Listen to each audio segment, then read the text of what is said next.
Lensfed build expo 27, 28, 29 തീയതികളായി നടക്കും. Kanhangad കോവൽപ്പള്ളി white house ഗ്രൗണ്ടിൽ സംഘടിപ്പിക്കുന്ന എക്സ്പോയുടെ ഒരുക്കങ്ങൾ പൂർത്തിയായതായി ഭാരവാഹികൾ വാർത്താസമ്മേളനത്തിൽ അറിയിച്ചു. സിൽവർ ജൂബിലി ആഘോഷ സമാപനത്തിന്റെ ഭാഗമായാണ് ലെൻസ്ഫെഡ് കാസർഗോഡ് ജില്ലാ കമ്മിറ്റി 27, 28, 29 തീയതികളിൽ ബിൽഡ് എക്സ്പോ സംഘടിപ്പിക്കുന്നത്.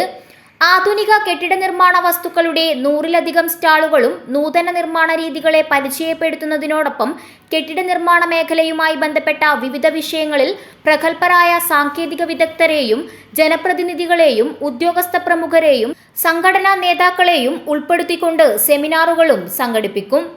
ലെൻസ്ഫെഡ് കാസർഗോഡ് ജില്ലാ കമ്മിറ്റിയുടെ ആഭിമുഖ്യത്തിൽ ഡിസംബർ 27, 28, 29 വെള്ളി, ശനി, ഞായർ എന്നീ ദിവസങ്ങളിൽ കാഞ്ഞങ്ങാട് പുതിയ സ്റ്റാൻഡിനടുത്തുള്ള വൈറ്റ് ഹൗസ് ഗ്രൗണ്ടിൽ വെച്ച് കാസർഗോഡ് ജില്ലയിൽ ആദ്യമായിട്ട് ഒരു ബിൽഡ് എക്സ്പോ സംഘടിപ്പിക്കുകയാണ്. ഏകദേശം 130ഓളം കെട്ടിട നിർമ്മാണ വസ്തുക്കളുടെ സ്റ്റാളുകൾ, ആധുനിക രീതിയിലുള്ള കെട്ടിട നിർമ്മാണ വസ്തുക്കളുടെ സ്റ്റാളുകൾ പൊതുജനങ്ങൾക്കും എഞ്ചിനീയർമാർക്കും കോൺട്രാക്ടർക്കും അതുപോലെ തന്നെ എല്ലാ ജനങ്ങൾക്കും സൗജന്യമായിട്ട് ആ പ്രദർശനം കാണുവാൻ വേണ്ടിയാണ് ലെൻസ്ഫെഡ് ഈ എക്സ്പോ സംഘടിപ്പിക്കുന്നത്.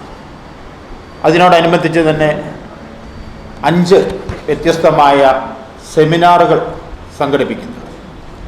കെട്ടിട നിർമ്മാണ നിയമവും പൊതുജനങ്ങളും എന്ന വിഷയത്തിൽ 27-ാം തീയതി ഉച്ചകഴിഞ്ഞ് 3 മണിക്ക് സെമിനാർ സംഘടിപ്പിക്കുന്നു. വൈകുന്നേരങ്ങളിൽ കലാസന്ധ്യകളും ഫുഡ് കോർട്ടും ഒരുക്കിയിട്ടുണ്ട്. 27-ന് രാജ്മോഹൻ ഉണ്ണിത്താൻ MP ഉദ്ഘാടനം ചെയ്യും. വാർത്താ സമ്മേളനത്തിൽ ഭാരവാഹികളായ CS Vinod Kumar, CV Vinod Kumar, Saji Mathew, EP Unnikrishnan, M Vijayan, P Rajan, Anilkumar MV, Muhammad Rashid CA, Joy Joseph, HG Vinod Kumar, PK Vinod, Rameshan Kadavath എന്നിവർ സംബന്ധിച്ചു. News bureau, Kanhangad.